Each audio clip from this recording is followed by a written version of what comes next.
Why do fielders throw the ball around the horn after a strikeout? Why do fans perform the wave? Why do managers wear uniforms even when their playing days have long since ended? The tempting answer is that it has always been done that way. But in fact, none of those customs were common practices during the early years of baseball, when rituals assumed considerable prominence. The role that rituals play in baseball is a complex and multifaceted topic.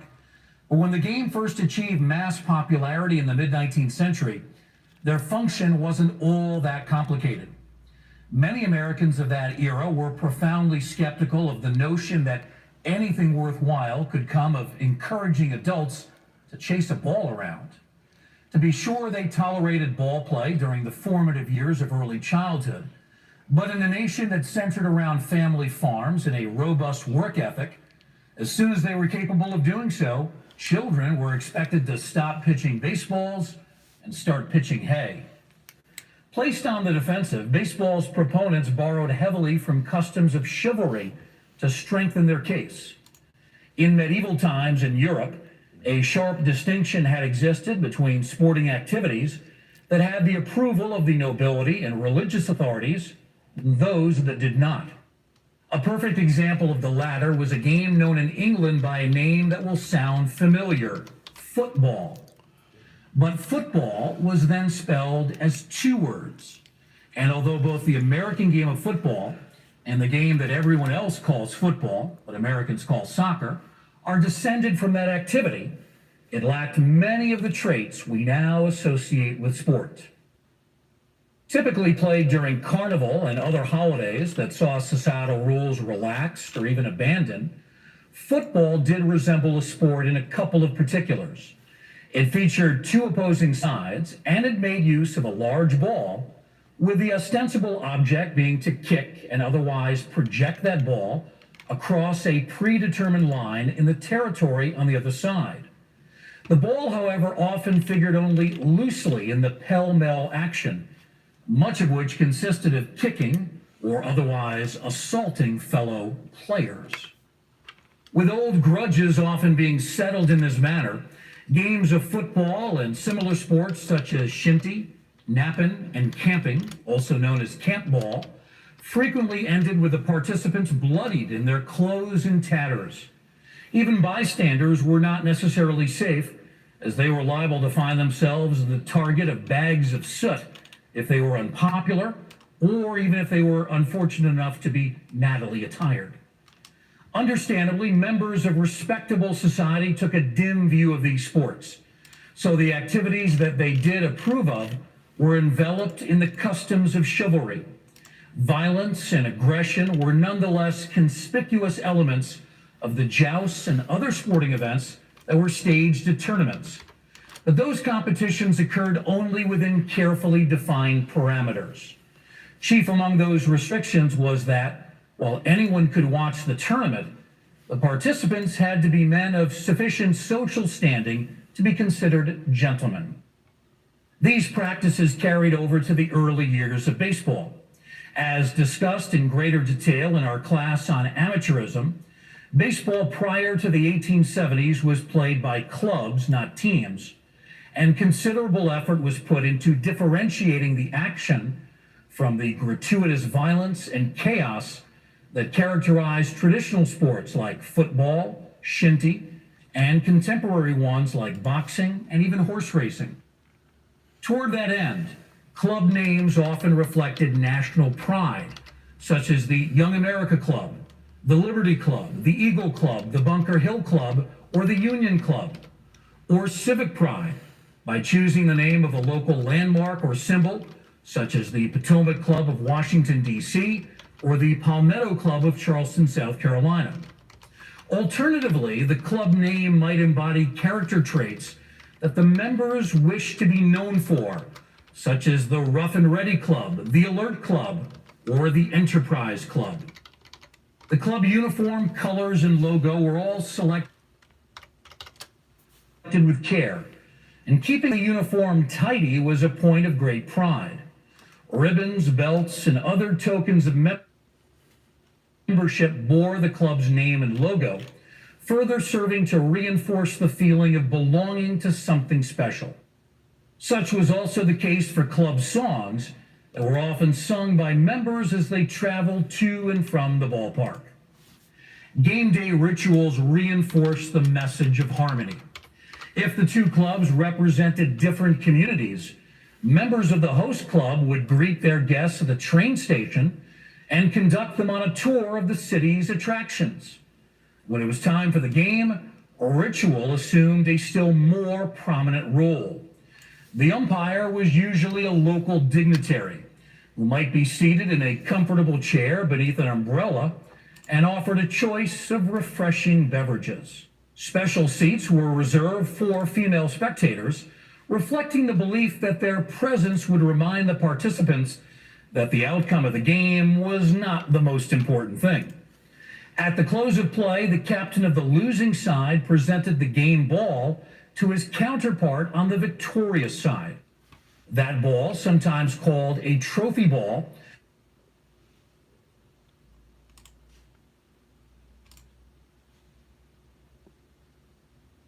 was typically gilded, inscribed with details of the victory, and carefully preserved by the winning club. After the presentation, the members of the two clubs typically took turns giving 3 cheers for their opponents, then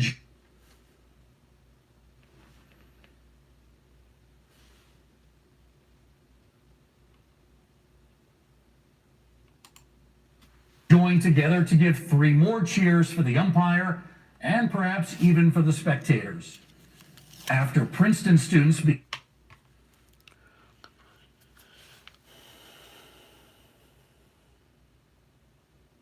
began to add a distinctive growling noise to the end of the 3 cheers, it became common to refer to the modified custom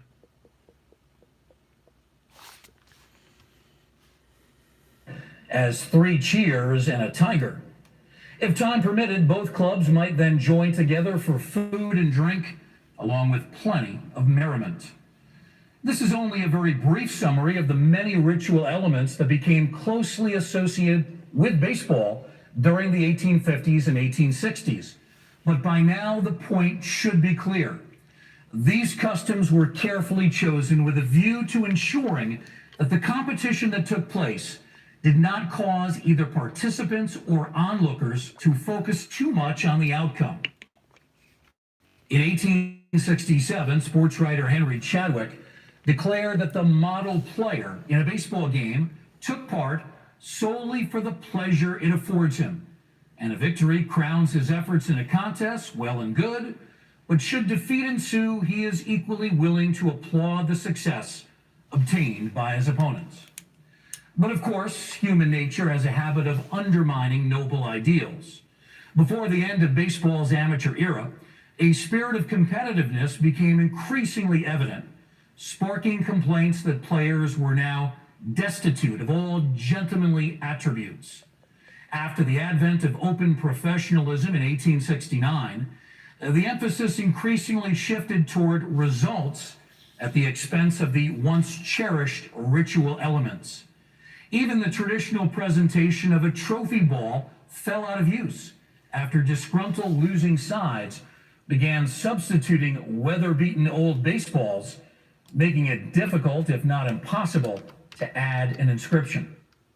By the 1880s, the focus had shifted so much to winning that one sports writer declared, "Talk about chivalry is nonsense. The best ball players are those who, keeping within the rules of the game, resort to all manner of devices to bring them success." After reviewing a number of tactics that had once been frowned upon, he concluded that any maneuver that was not explicitly forbidden by the rules is proper. The captain of the 9 and his men are not earning their salaries if they fail to do it. There is no chivalry about it. Everything a club can legally get is so much to its credit. Under this new outlook, it was easy to worry about baseball's future. What would become of the game without the ritual elements that had initially sustained it? Before long, however, a surprising thing happened. Many rituals died a natural death. But as they did so, others took their place. Others seemingly disappeared, only to reemerge unexpectedly. Attempts to create new rituals often produce negligible results, yet some extremely unlikely concepts prove to have much more staying power. And as this process played itself out, a fundamental shift in the role rituals played became apparent. They no longer function primarily to make baseball acceptable to members of polite society.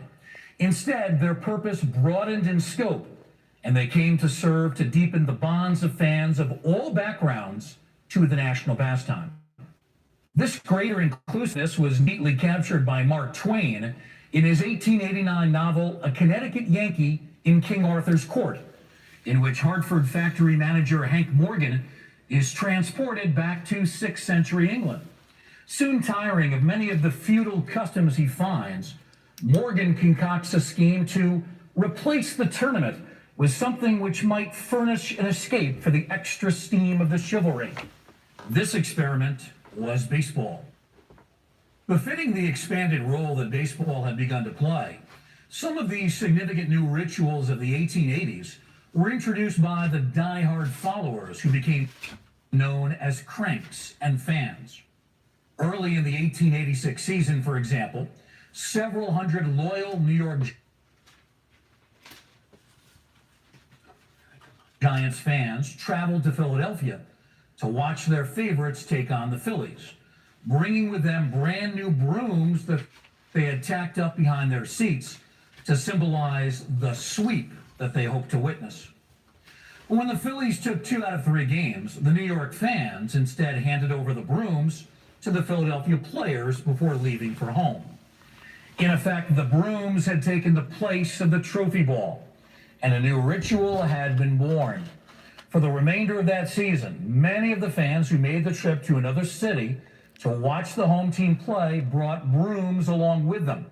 And to this day, brooms are sometimes waved by fans to symbolize a sweep. Yet while many of the new rituals mirrored the game's more democratic tendencies, by no means was that always the case. The tradition of collecting player autographs, for example, served to elevate the status of the game and its players in much the way that the game's earliest rituals had done, though nobody appears to have planned for it to fulfill that function. At the start of the 1880s, an autograph-seeking fad had swept the United States, and in the years that followed, politicians, writers, and other figures of distinction were the frequent recipient of letters from complete strangers, hoping to receive a signed letter in response. Initially, such collectors did not include ball players among their targets, a choice that reflected the ongoing reluctance to view baseball as a suitable profession. More practically, many ball players lacked the education needed to compose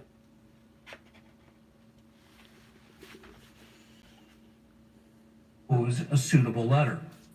During the 1890s, however, these autograph seekers began to settle for just a signature, and as the social status of ball players improved, they too became popular targets. In time, athletes and movie stars were receiving so many requests for their signature that by the 1930s, Cardinals star Pepper Martin was using a rubber stamp to supply autographs. In at least one noteworthy instance, a tradition endorsed by team owners died out because the fans and players found it unseemly. Until well into the 20th century, professional baseball teams walked to the ballpark in their uniforms because this was thought of as a good way to advertise that day's game. One minor league even passed a rule that required visiting teams to parade the streets to the park in uniforms. But of course, this meant that the players were similarly attired when they walked back to their hotels. And since the sight of ball players clomping through hotel lobbies in their cleats and uniforms undermined the efforts to upgrade the game's image, it was mercifully abandoned. A variety of reasons helped to account for why and when other rituals entered baseball, beginning with the cost involved. For example, numerous formats for practicing batting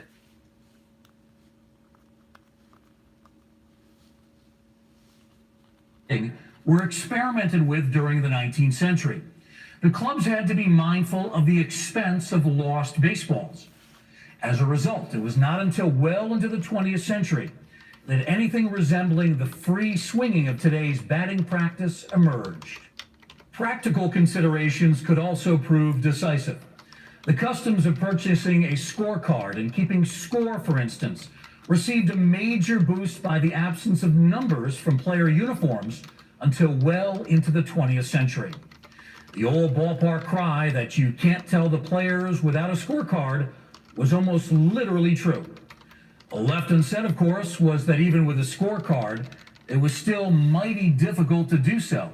But as long as the scorecard correctly listed the names and positions of the starters for both teams, it was a valuable aid in that regard.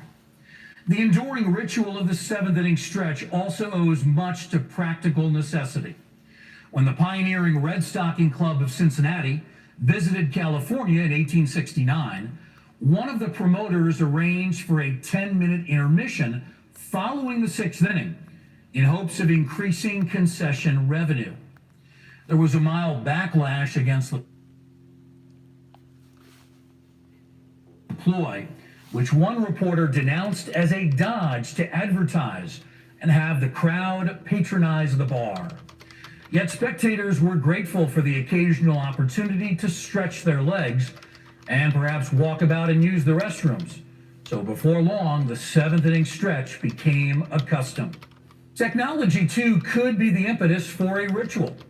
Fireworks were experimented with for some time before their use at ballparks became practical. It was a similar story with photographs.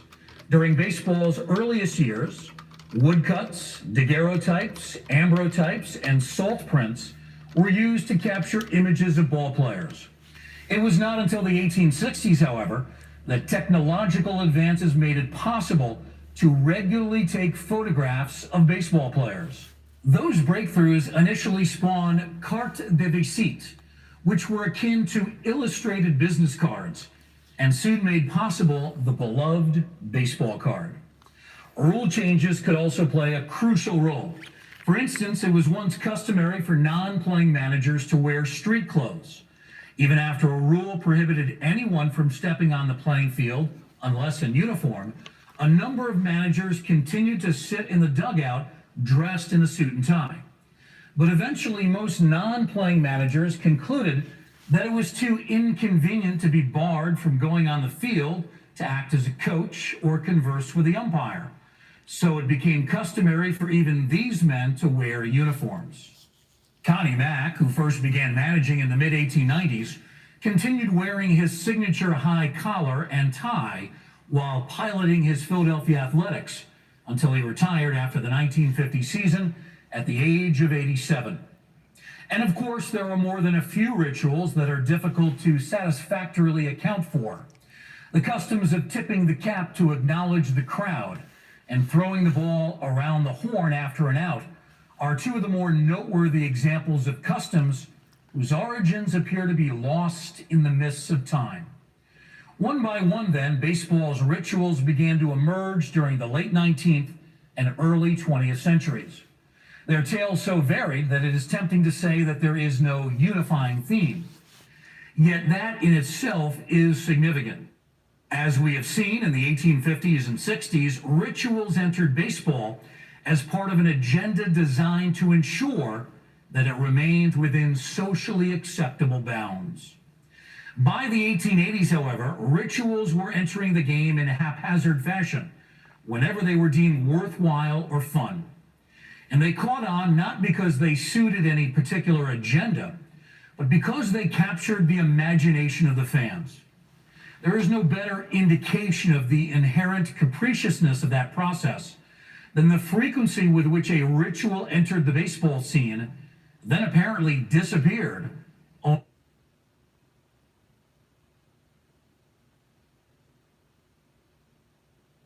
only to unexpectedly regain popularity. Several years ago, for example, a volunteer here at the Hall of Fame discovered a newspaper account of an 1866 match between the Atlantic and Athletic clubs at Brooklyn's Capitoline grounds. Part of the account reads this way. Quite an amusing scene was here enacted. One individual, cramped by sitting 2 or 3 hours on the low temporary bench at the left of the field, stood up, stretched his body, arms and neck to their fullest tension, and appeared to feel quite refreshed. His next neighbor imitated his example, and one after another, almost everyone in the crowd stood up, straightened himself, and then resumed his seat. The effect was ludicrous to the extreme, and after the straightening process had been indulged in all around the arena, the portion of the crowd on the left commenced waving their handkerchiefs to the crowd on the right, and these returned the salute, so that at one time there were at least 1,000 cambrics shaking around the field. This episode seemed to put the crowd in extra good humor, and from time to time, the process was repeated. Does that sound like today's wave to you? It sure does to us, and a number of other contemporary sources clearly establish that something closely resembling that custom was in use in the 19th century. An account of an 1889 game, for instance, described how the excitement in the bleachers became so intense that everybody was forced to throw up their hands and sway about like a wave on the ocean. Yet the wave went into an extended hibernation before unexpectedly returning and becoming more popular than ever in the 1980s. An even more common practice was for a ritual to apparently become dormant, only to return in somewhat modified form. After the custom of the trophy bowl died out, for instance, the tradition of taking souvenirs home from the ball game was eventually transferred to baseball spectators, as discussed in more detail in our class on fans.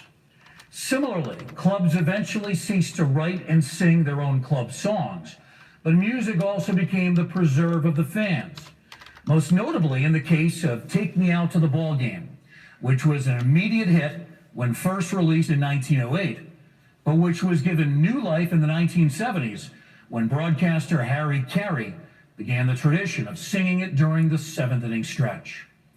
But perhaps the most notable example of a ritual that reappeared was the club nickname. In the early days of the game, baseball clubs were completely enfolded by the social club that supported it, so their nicknames were simply the name of that club.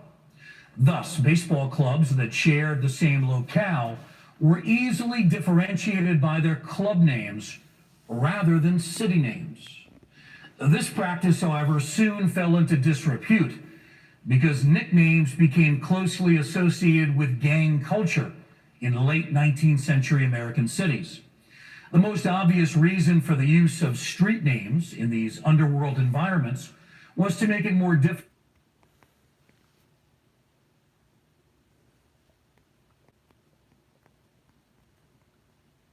for the police to identify participants in criminal activity.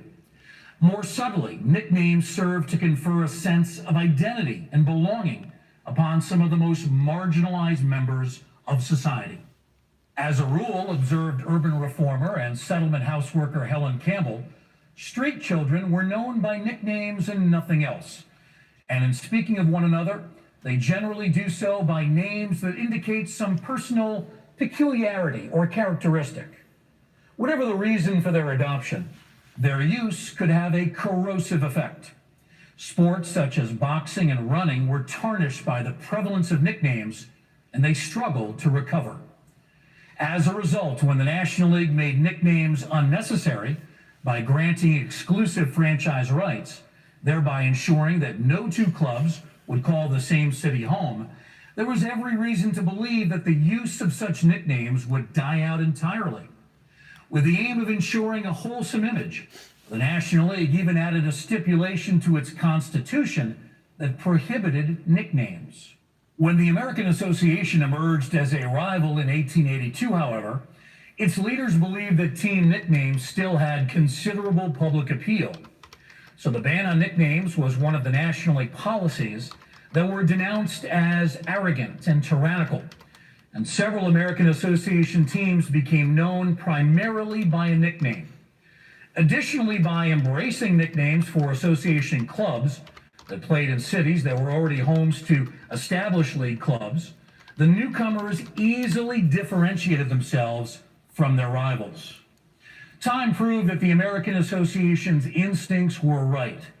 By the 20th century, it started becoming more common to apply nicknames to college athletic teams, a custom that increased the prestige of such monikers. In turn, it gradually became more common for major league teams to be known by nickname. Nonetheless, those nicknames were not often devised by the teams themselves, and they most certainly were not branded, trademarked, and viewed as assets, as is the case today. Instead, in a reflection of the tendency of rituals to become more inclusive during these years, those nicknames might come from almost anywhere or anyone. Fan suggestions, for example, were often heated, and in some cases, a name the team contest was even staged, while the team nickname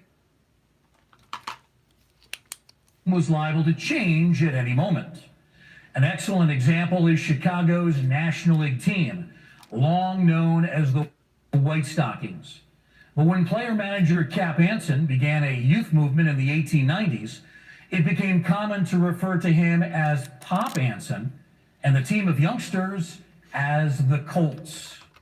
When the rebuilding effort failed to pan out and Pop Anson's contract was not renewed following the 1897 season, the time seemed right for a new nickname. That gave a fan named Frank L. Delboff a clever idea. I would suggest the name Orphans, he explained in a letter to the Chicago Tribune, since they have lost their papa.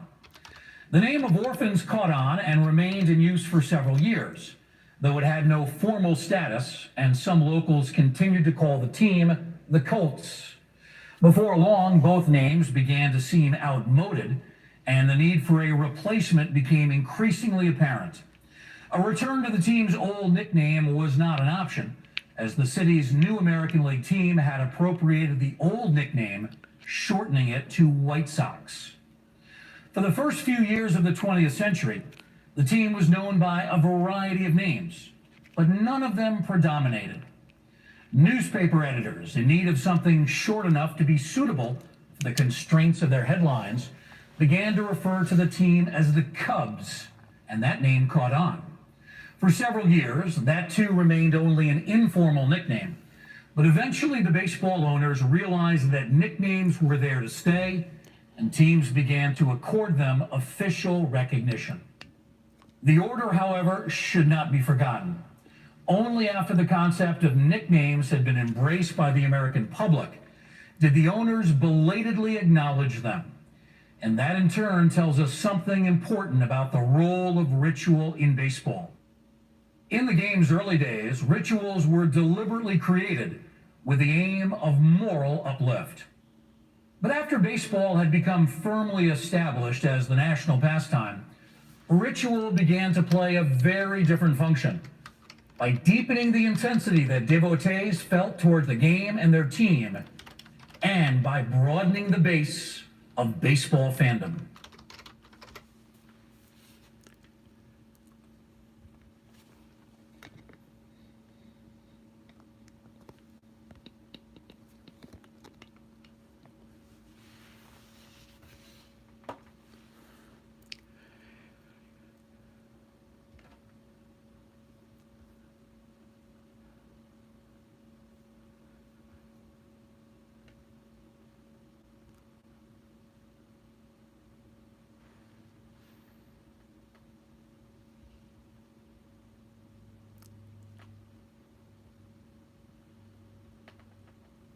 Good morning, everybody. This is Donald Blomdahl, Hall of Fame veteran, sports cards and collectibles, coming to you live from Arlington, Washington. Hopefully you all are having a great day, and hopefully you enjoyed lecture number 21, Baseballs, Rituals, and Traditions.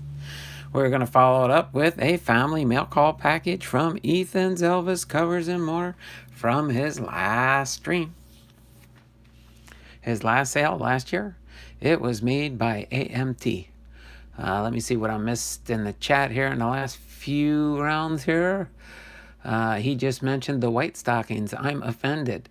Should be the pale pigmented epidermis stockings. Collect Hindenburg blimp memorabilia, authentic pieces. Bibby, my 6-year-old nephew, is now obsessed with the Hindenburg. Coffee break. I actually found an old Hindenburg blimp out antiquing the other day. Oh, wow. Didn't know there was such items available. Does that make you a dirigibologist? It was made by a zeppelinologist. Cool info on the nicknames. Never knew that info. I am a paleontologist or pageologist. You guys are having some fun in the chat this morning. Appreciate y'all being here. We have 5 people watching, 10 thumbs up. Not too bad for my lecture series for getting 10 thumbs up. Appreciate it. Thummies up, thummies up, thummies up for me. All right. I'm going to throw a little trivia question out there. And I did get all the entries in earlier while we were watching the lecture. I went back and checked the chat out. So everybody did get in there. We have now a current number of, let me just check my wheel of names here. Got to open this because it was saved. Let me go February's. Open up February's file. And yes, we are up to 100 entries for the month of February. And today is only the 4th of the month. So we are probably going to have a bunch of entries for sure in the month of February. So we will probably have an awesome giveaway at the end of the month. So boom, boom, boom. So other than that, we can chit chat around here for a minute or two. I'd like to, the clock is ticking. Bibby, don't be late. Did Bibby leave somewhere? Back in 7 minutes. Okay, we will wait until 10:40 till Bibby gets back to continue. So I'm going to take a nap until Bibby gets back, okay?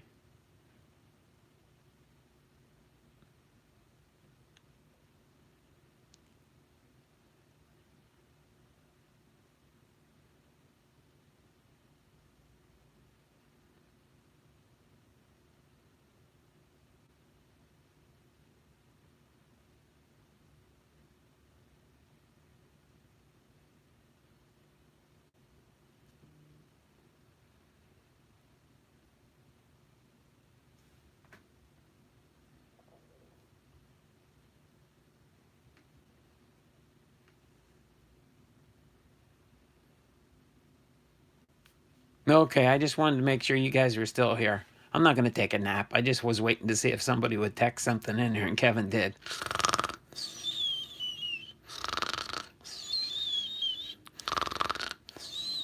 There, does that qualify as attempting to sleep? I wouldn't do that to you guys. We'll kind of hang out and chit chat until Bibby gets back. Maybe he had to go check his mailbox. Maybe it's mail time there. I do want to give Bibster a training lesson after I get off my live stream today. Point something out to him. Hopefully you guys, I really enjoyed Bibby's Behind the Firm 4.0, 4.1, and 4.2. His three-part, or did he do it 4.1, 4.2, 4.3? I can't remember for sure. But he had a 3-part Behind the Fern yesterday, and that was awesome. About a baseball card buy for some vintage cards back in the day, and then he went on to the comic book one, and then his part 3 was about his beanie bag purchase, or his beanie purchase. Those were pretty interesting, if I do say so myself. That was very, very, very cool. So other than that, hopefully everybody is having a great day today. I don't have a whole lot of content today, so I'd like to kind of try and fill an hour. So that's why we'll go till about 10:40. That's when Bibby said he'll be back, or if we see him come back in less than 7 minutes, that would be awesome. But we will do that. While we're waiting for Bibby here, we do have I do have some clues in front of me. Does anybody know who our Hall of Fame Friday is going to be tomorrow? Any ideas on who our Hall of Fame Friday biography is for tomorrow, which will be episode number 13 for our new Hall of Fame Friday series, going through all the Hall of Famers that are currently in the Hall of Fame.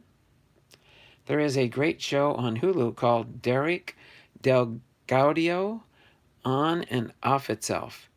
You'll learn what a rouletista is. 2 thumbs up, great watch, and life experience share. It's on Hulu, okay. I'll have to try and look that up if I get a chance. Derek let's see. Let me make a note of that so I can remember to look it up on Hulu. I don't have a Hulu account, but my daughter does, and we get to use her Hulu account. So let me see. Derek Del Gaudio. I'll try and look that up, maybe on my lunch break. Oh, wow. Actually, I got to finish off my Expanse series on Amazon Prime that I'm watching. I only got 2 more episodes, I think, to catch up. They're in season 5 there. DL and then GAU UDIL. That's Derek, huh? Is that all I got to do there, Big Ray, is Derek Dalgodio. Never heard of that before, but I will check it out. Hall of Fame Friday. Tony Gwynn? No, not Tony Gwynn. Remember, I'm going alphabetically through the alphabet from A through, I think the last one's Yount. But we're not up to Tony Gwynn yet, that's for sure. I'll probably have a pretty good sized Tony Gwynn collection to share with the channel when I do get to Tony Gwynn. I do have a lot of Tony Gwynn cards. Probably not as many as Kevin has, but I do have a lot of Hall of Fame Friday cards for Tony Gwynn when we get to his biography.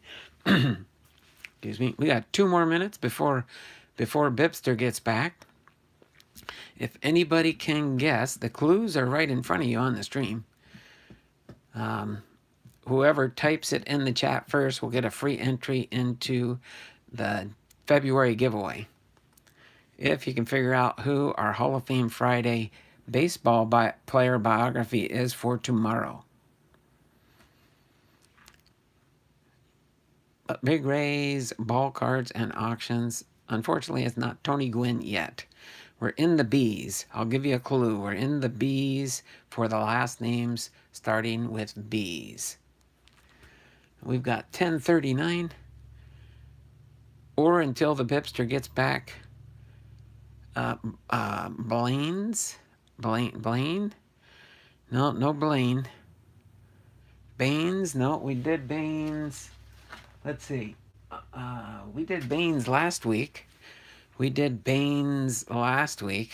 Harold Baines. So it'll be whoever comes next after Baines alphabetically. I got 2 clues right in front of you. Baker, Big Ray's ball cards and auctions. You got it. Let me get you another entry into the January giveaway. Or February. We're done with January. Let me get Big Ray's ball cards and auctions. Another entry. You got it right there, boss. Okay. Boom. We now have 101 entries. Let me save the wheel in case we get any super chats come in today. Let me save the wheel. So we are definitely up to date. So we got 101 entries. Good guess there, Big Rays. You can see I only have 1 baseball card. Frank Home Run Baker right there. Inducted in 1955. And I have his Hall of Fame postcard right here.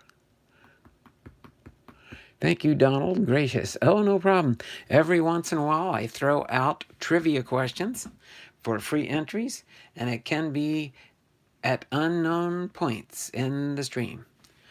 8 minutes, Bibby, shame. Yeah, that's right. He missed it by 1. Bibster of all things Wax Pack says, just proofed the new video. Okay, he had to proof the new video so he could make sure. So do you have a new video that's loaded up or going to be loaded up there, Bibster? Just kind of curious. See if I have a new video I have to watch when I get done with the stream today. But let me move this back out of the way a little bit here. This will be our family mail call package. Again, it's from Ethan Lamb. Ethan Lamb from his sale last Thursday. Ethan is having another sale tonight at 7 p.m. East Coast time, which puts it about 4 o'clock our time. So let me get some stands here because I think I've got a few cards coming from Ethan that I know there's at least one that's for my new PC, Mr. Kyle Lewis. So we do have some of those. Let me get these lined up right here real quickly as we go into the family mail package. I'm back. Derek Delgaudio. Okay. So, yep, I will check that out. Baker, I'm back. Thanks. Thank you, Donald. Gracious. 8 minutes, Bibby. Shame. The Bibster of all things just proofed the new video. Yes, it is ready to view after the stream. So it has loaded up. All right there, Bibster. So let's go ahead and we're going to get ready to open up Ethan's family mail call. Boy, he taped this one up pretty good. Let me get in here and...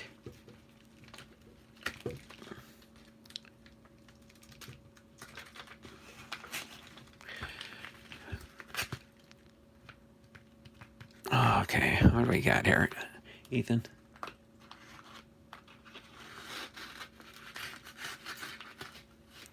There we go. Go ahead and close this. Donald, when are you and Bibby going to use Streamlabs and do a joint between the fern? I don't know about that one. Torkelson hunt. Oh, I don't know if I got any Torkelsons in here. But, boom. Oh, what do we got on the back here? A relic combo. Oh, I remember that one. Bibster remembers that one too. Remember, I bought that for a pretty good price, I guess. I asked Ethan if he would... Oh, boom. We got some Kyle Lewis holidays in here. And the bag is empty. Thank you there, Ethan. Appreciate that very, very much. All right. So we will go through these team bags here. And Edgar Martinez, Upper Deck, Mariners, imagine that. All right. So we will set this aside right here for now. Let me get some of the blue tape sweetness off here. If I can. Ethan did tape it up pretty good here.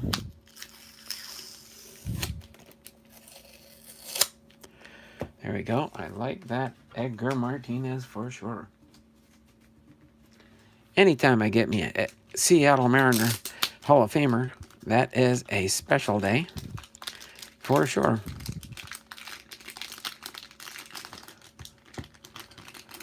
Yes, that Bagwell relic is gonna find a new home. We'll work on that there, Bibster. I know you eyeballed that one too on Ethan's channel the other day, last week. But we will see what we can work out with that one. All right, so here we go. We've got an Edgar Martinez for an Upper Deck. He looks pretty young in that one there. It's got to be a younger card here for sure. 1993 Upper Deck for Edgar Martinez. Then we've got an Emerson Hancock. Oh, we got some. These are in a multiple sleeves, so these must be my bonus Seattle Mariners I got. Emerson Hancock, Bowman's Best. Jared Kelnick. Oh, there we go. Jared Kelnick with the Seattle Mariners. Oh, boom. We got a Danny Mendick with the Chicago White Sox. Metallic. Put these up here for now. The Kelnick and the Emerson Hancock. Okay. Bowman's Best cards. Then we've got the Eugenio Suarez metallic card with the Reds. And a Noah Syndergaard metallic card with the New York Mets. Okay. These will go here for now till I put them. And then here's some more. I think these are some more. I think these are all metallics, if I remember right. We got a Max Kepler here with the Minnesota Twins. A Max Scherzer with the Washington Nationals. A Zach Collins with the White Sox. And yes, these are all metallic cards.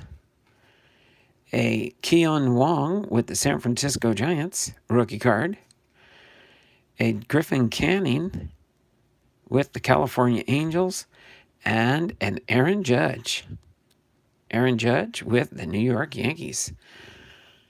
All holiday metallic cards there. I don't know if they'll all fit in here or not. Yes, they do. Cool. Keep those all together for now. Oops. I don't know where Ethan gets his oversized penny sleeves. I don't use them that much because I mainly use them for... but here is some more metallic, so it must have been a group of metallic cards that I must have procured from him, probably at a fairly good price. Brendan McKay, rookie card. A Michael Chavis with the Red Sox. And believe it or not, that one is a miscut card for sure. You can see the edge there. It is a miscut card for sure. You can see the white edging on the side here. Interesting for sure. A Keston Hiura with the Milwaukee Brewers. A Will Myers with the San Diego Padres. A Mike Clevenger with the Cleveland Indians. And a J.D. Martinez with the Boston Red Sox. So awesome, awesome, awesome cards there. Some holiday metallic cards there. Got a few more in here. We got a Ken Griffey Jr. with the Cincinnati Reds. Boom, boom, boom. And I got to figure out a way to get the codes so I know which set. So I know they did Turkey Red cards in Series 1, Series 2, updates. Boom, boom, boom. The boom is coming up here shortly. I know it is, right on the bottom here. That's snow on the edge, Donald. That was snow on the edge? No, it wasn't snow. I could tell by looking at it close up here. It was not just snow. But here we go. We got a Kyle Lewis Big Legs rookie card to go in my Kyle Lewis collection. This one here is a Kyle Lewis rookie card. I haven't got the metallic Kyle Lewis yet. Boom, an Edgar Martinez and a David Ortiz. One day this will be a double Hall of Famer card with David Ortiz. Once he retires, he'll make it into the Hall of Fame. And here we go there. Here's the big boom. It is the Jose Altuve, the Jeff Bagwell, and the Craig Biggio triple relic, triple threads, 34 out of 36. Boom. There are a lot of good rookies this year. I'm going to wait to see if any big rookies are redemptions, and if not, might buy a case to hold. says John Fishman. So boom, this is a 2018 Triple Threads Relic Combo. Awesome, sweet card right there. Craig Biggio, Jeff Bagwell, and Jose Altuve. This, if I remember right, should be a Kyle Lewis lot here. Might have some other bonus cards in here or something from Ethan like he usually does. And I'm trying to see.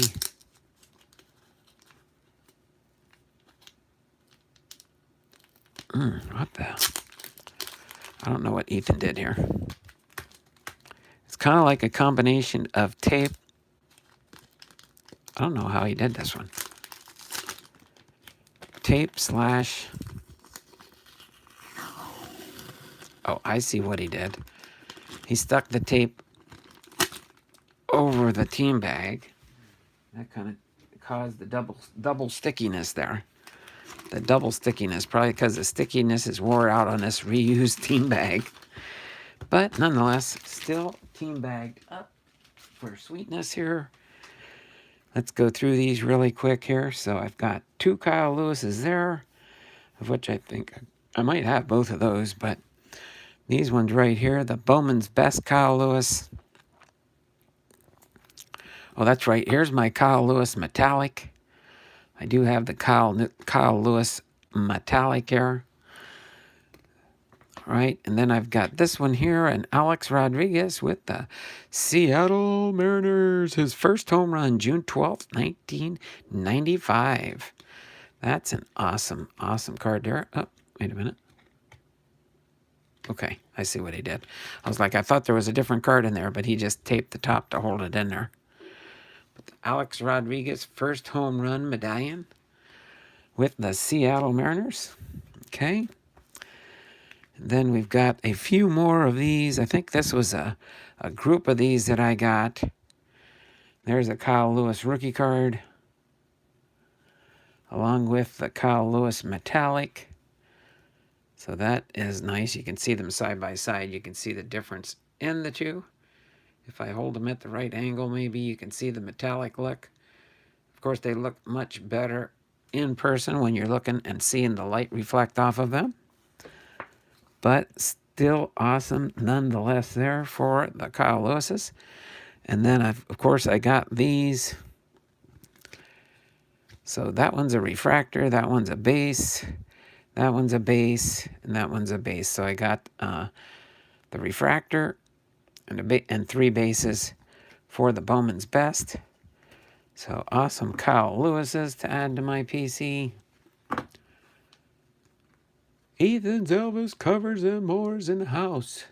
Ethan snuck in on us. He always manages to show up at the end of the stream when he's got time. But thanks there, Ethan, for getting these Kyle Lewis sweetness cards here. The refractor, the bases. I think I got these from your dad, right? If I remember right. And then, of course, the Kyle Lewis's here. Sorry, I do top load all my Lewis's. So let me get some top loaders here.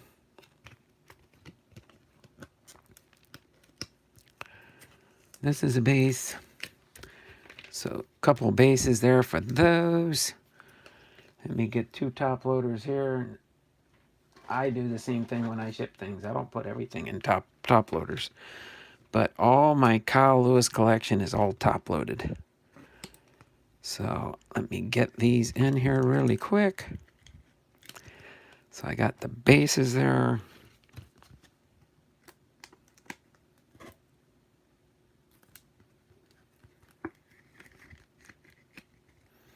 Okay. So these are 3 bases and the 1 refractor for the Kyle Lewis here. Appreciate that. Again there, Ethan, tell your dad I said thank you for allowing me to make the purchase of the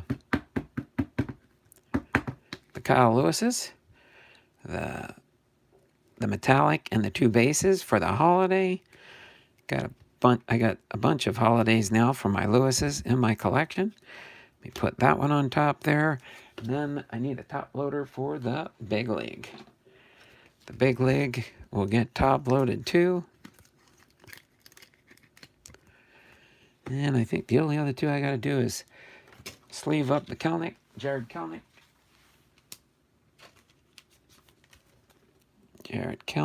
And the Emerson Hancock for the Seattle Mariners.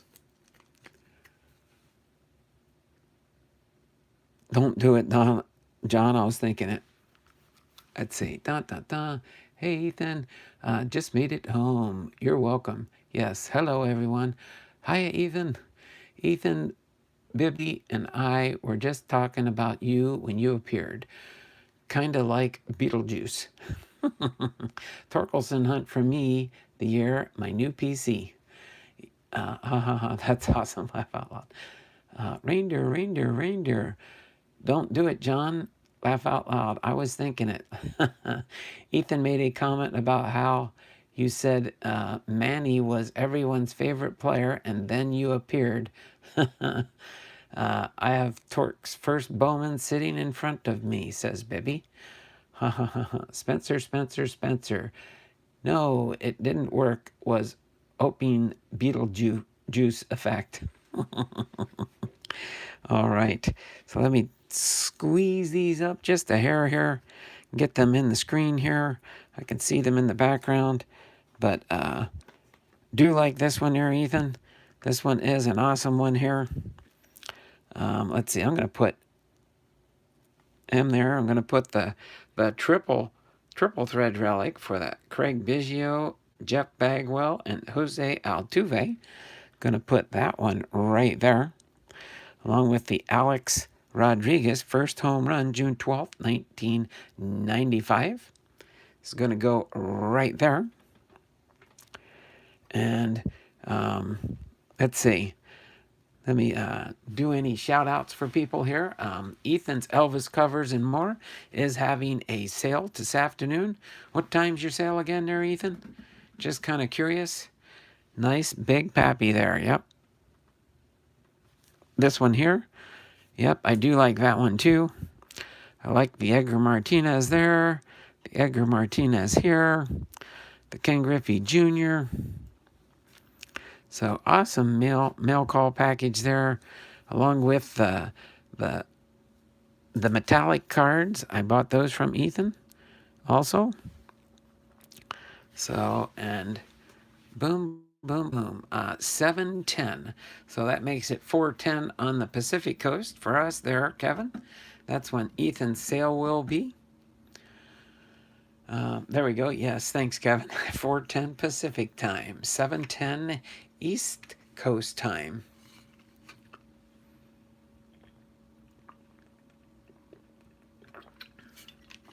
So other than that, I am going to wrap things up today. I know it's a little bit early, but we did get my hour in on the stream today. I don't have a lot of content for today. 8:10 for me. Oh, that's right, Bibby. You're kind of like my son in Pensacola. You're in let's see, East, Central, Mountain, and Pacific. So you must be in Central time zone. Bud Stoney will be there at 4:20, Ethan. Huh. Bud Stoney. Is Bud Stoney here? I didn't see Bud Stoney. Did I see Bud Stoney in the stream? Did I miss Bud Stoney? We've got 8 people watching, 12 thumbs up. Is Bud Stoney here hanging out in the background? And I missed him earlier in the chat. I'm looking back. I do not see Bud Stoney hiding out with us there. He's not showing up as having said anything in the chat. So, let me refresh my chat, get back. No, Donald, it sounds like a joke. Okay. Oh, boy. Hold on a second. Why does it do that? Stay up there. Let me refix my computer. it was showing at the poor visual. I was saying, wow, is my video that? Nope, there it is. It's going out nice and clear. You are too innocent to get it. I am not as innocent. Oh boy, oh boy, oh boy. But we got 7 people watching, 12 thumbs up. Let me get ready to turn my camera around and say my signature sign off here in just a little bit. Unless you guys want to hang out and chit chat for a little bit, I'm willing to do that. I usually don't finish this early, that's for sure. But I do appreciate the Kyle Lewis in the channel. I got 1, 2, 3, 7. I think I got 8 new Kyle Lewis cards for my Kyle Lewis rookie card collection. He is not quite caught up to Yusei Kikuchi, but he is getting close. That's for sure. But, oh, how many Lewises do I have in total? I'd have to count them up. Do you mean how many different Lewises do I have? Or how many Kyle Lewis cards all in all? Maybe I will count them up and maybe I'll shout out total all. I'd have to count them all up there, Ethan. But I know I probably have, here, I'll do this real quick. Let me scoot these back to the back here and get them out of the way. And I'll bring my tray I have here. Sorry, Griffey, I'm going to put A-Rod up there for now, just to put him there. Let me get these Kyle Lewises up out of the way. So 1, 2, 3, 4, 5, 6, 7, 8. This will be 8 new Kyle Lewises in my collection for sure. But let me, actually, you can see them over here for now. Let me put them right here. Let me get my sleeve of Kyle Lewis cards without making a big mess over here.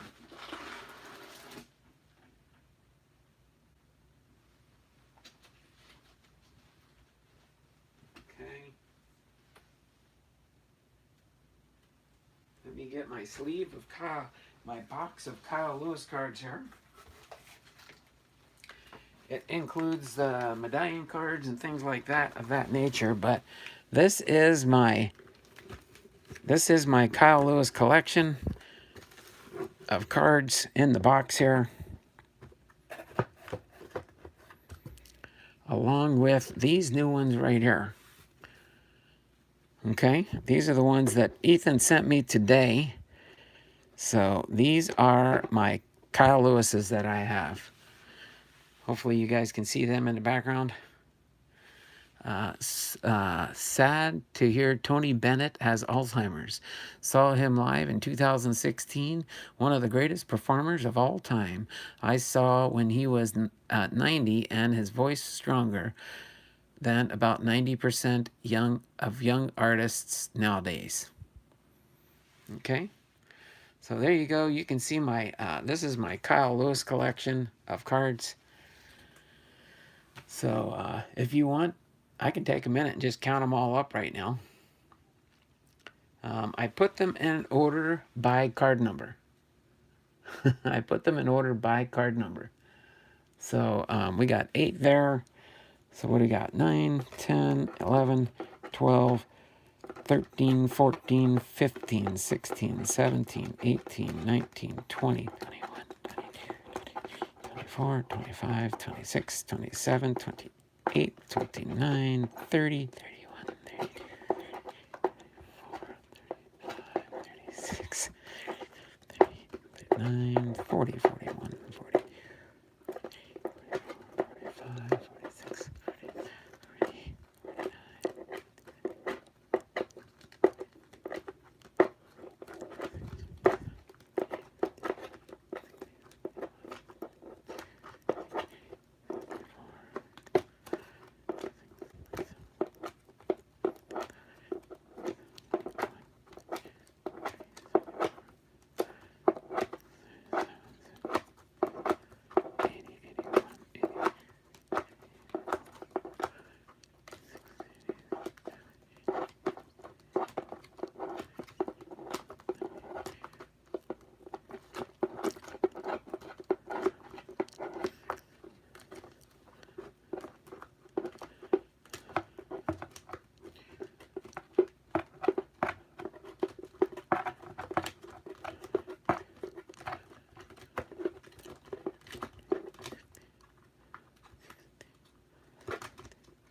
132. It looks like Big Ray's was the closest without going over.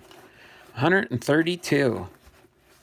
All right, now that includes these 8. That includes these. I started out with 8 plus, so that I have a total of 132 Kyle Lewis's. Hopefully he does awesome this upcoming year. So yeah, and what I do is I put them in order so that here I've got some 31s. I've got that. I've got the holidays here. 169. Of course, one of those is the metallic, so that's 2 different cards. But I could probably get you a count of how many different Kyle Lewis's I have when I get that far. That one goes there. The holiday one goes there. So, boom. So, and I will sort these in here when we finish the stream today. I call shenanigans. Shenanigans. Shenanigans?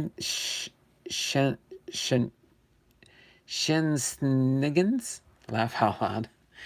So, boom. So that's pretty much how I do my sorting of player cards, is in sequence by number, and then alphabetically for the cards that start with a letter, kind of like the freshman flash here.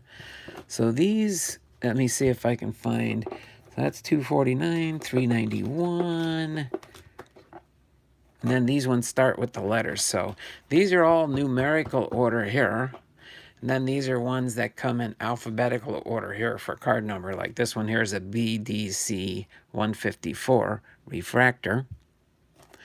Okay, and then we have a BNGKL, Kyle Lewis. So that's how I put mine in order. I have to hop off. Thanks for sharing, Donald. See you all later. All right, yep, Ethan will be live in about 5 hours. About 5 hours for Ethan. Kevin's still here. If Kevin's still here, you doing your Fairfield Friday tomorrow, Kevin? Hopefully you're doing your Fairfield Friday tomorrow. So let me put this away for now, off to the side here, without dropping it. Put my Kyle Lewis collection back where it belongs. So these are my... So let's see, what did I get? 3 different Kyle Lewis's here. I got that one. I got the refractor. I got the big leagues. I got the 2 base, one HW69 and HW metallic here. So that's why these are the same card numbers, but 2 different variations. This is the metallic, that's the base. Then of course I got the big league here. Then we've got the Bowman's Best refractor, and then the Bowman's Best base. Okay, so that is those right there. All right, so I got 5 different, or no, yeah, 1, 2, 3, 4, 5 different Kyle Lewis's today. This is the Holiday Metallic. This is the Triple Threads, Craig Biggio, Jeff Bagwell, and Jose Altuve. This is the Alex Rodriguez, and then this is the Edgar Martinez and Big Pappy. Okay, along with an Edgar Martinez upper deck behind it. So that is awesome, awesome. What's that? Donald, that Kyle Lewis holiday is a short print. Oh, I didn't even notice that one. That's right, I forgot. This is the candy cane. I just noticed it. Thank you for pointing that out to me there. So that gives me three different of the holiday cards. That is the short print, Lewis. I'm glad you pointed that out to me, Ethan. I would have missed that one altogether. That is the candy cane bat. Wow, now to make this complete, I'd have to try and find an SSSP. I don't know, did they make an SSSP with Kyle Lewis? Yep, that is 471.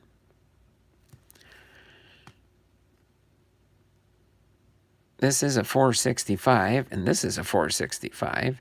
This is just the metallics, the difference. But I am glad you pointed that out to me.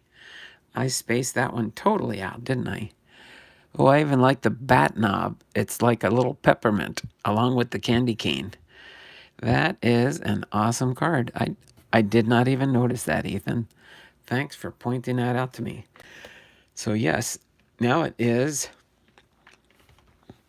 let me see here. Put these down here. Put that one up there. Put this one here. There we go. So we've got the same card numbers, but this is the SP, the base, and the metallic. I should go this order here. The SSP, the metallic, and the base. Boom. Thank you there, Ethan, for pointing that out to me. Oh, boy. Thanks, Ethan. Appreciate you hanging in there and pointing that out to me. I did not even pay attention to that. See, that's what happens when you don't pay attention to what you've got. You spend too much time looking at the back on the numbers, and you don't pay attention to the pictures on the front.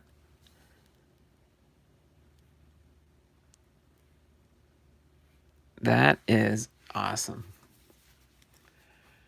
My, oh my. Appreciate that, Ethan. I might have noticed it later down the road, but now for sure, I know for a fact. Matter of fact, I got to put a little sticker on here just to remind me when I look at the back. I do this now to just make sure. That way it's easily identifiable as an SP. An SP. I would have spaced that one out and missed that one for sure. I appreciate that, Ethan. Very, very, very much.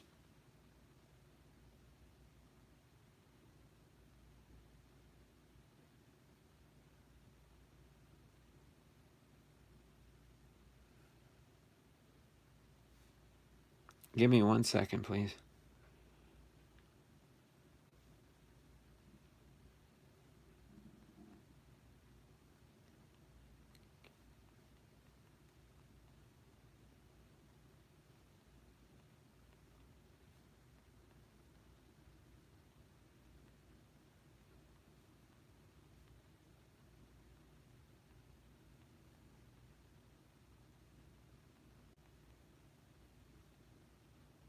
I had to send a message to somebody really quick. Sorry about that. So, boom. Appreciate that, Ethan, for pointing that out to me for sure. Let me get this Kyle Lewis up here. Put this one back here, this one over here, and this one over here. That way I can get all your highlight of some of your cards in the stream here.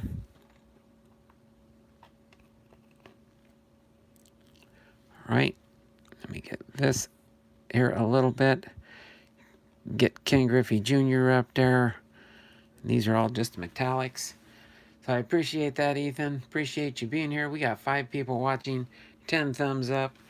Let me turn my camera around real quick so I can do my signature goodbye today. A little bit shorter stream today. Who was the first Houston Astros to win the National League Rookie of the Year? I do not have any clue on that one there, Big Race. But I'm not a big Astros fan by choice. I'm a Seattle Mariners fan. When I was a kid growing up, I was a Philadelphia Phillies fan. When I was in the Navy stationed down in San Diego, I was a San Diego Padres fan. This is my firm belief. You always support the home team wherever you might be living at the time. I know some people are diehards no matter where they move in the country or in the world. But ever since I've been up in Seattle, I'm a Seattle Mariners fan. When I was in San Diego, boom. If I moved down to Florida, I don't know. I got the Miami Marlins. You got the Tampa Bay Rays. Oh, the triple feds is, yeah, I know. Okay, maybe you're talking about Jeff Bagwell or Craig Biggio, probably. Is that the hint on your relic card in the background? Who was the first Houston Astro to win Rookie of the Year? I would say maybe Jeff Bagwell. Oh, Baggy. I would say probably out of those three, it was probably Jeff Bagwell, then possibly Craig Biggio, and then Jose Altuve. But I don't know if they all made Rookie of the Year or not. I think Altuve probably had a pretty good chance. But this is cool. It is a card number 34 out of 36 for that triple relic. That is a beautiful card. That's for sure. And it is a double Hall of Famer card for sure. It was Bagwell. Okay. So let me turn the camera around real quick. Oops. This is Donald Blomdahl, Hall of Fame veteran, sports cards and collectibles, having been with you on this lecture series. We got 3 more lectures in the Play Ball series that we're working on. So we do have 3 more episodes to go here. And then when this series is complete, the whole series of all 24 lectures will be in a playlist called Play Ball. Just so you do know. So anytime you want to watch any of these 24 lectures, they will be available on my channel for your viewing pleasure in a playlist. Okay? So other than that, I can't think of anything else to talk about today. I am wearing my Seattle Mariners t-shirt, just a basic Seattle Mariners t-shirt today for the lecture series. This is usually my Thursday shirt that I wear, just so you do know. So if I ever said in a trivia question, what's my usual Thursday shirt, you can just say a Seattle Mariners shirt. And that would cover a couple of Seattle Mariners shirts that I do have, but this is the one I usually wear. All right, I got this one matched up with the emblem on the shirt here a little bit. As for their emblem for that era, I do have different era and throwback type. One of these days I like to try and find a Seattle Pilots either a baseball cap or a t-shirt for the Seattle Pilots. That would be awesome. They only had 1 year of existence before they went to the Midwest. But other than that, you all have a great and wonderful day, and we will see you all tomorrow morning for our Hall of Fame Friday content.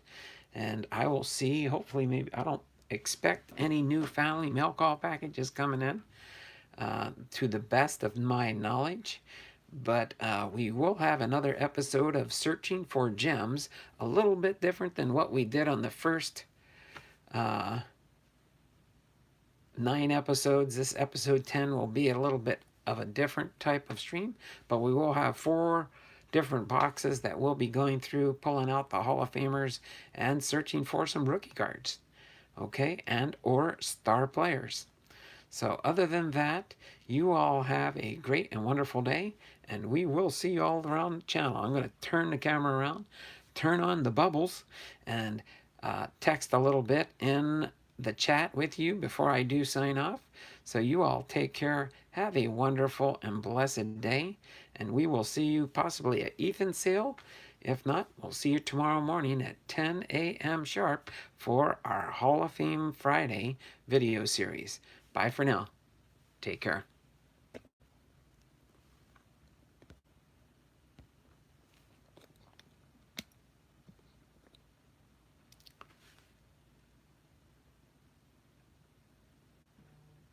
Ring on the Don Ho Bibster. All right, let me go in here really quick. Gonna go in here and see who's hanging out in the chat. Oh, it looks like just me and you there, Big Ray. Just me and you. Just me and you. Oh, my word. How did I do that? I hate when I do that.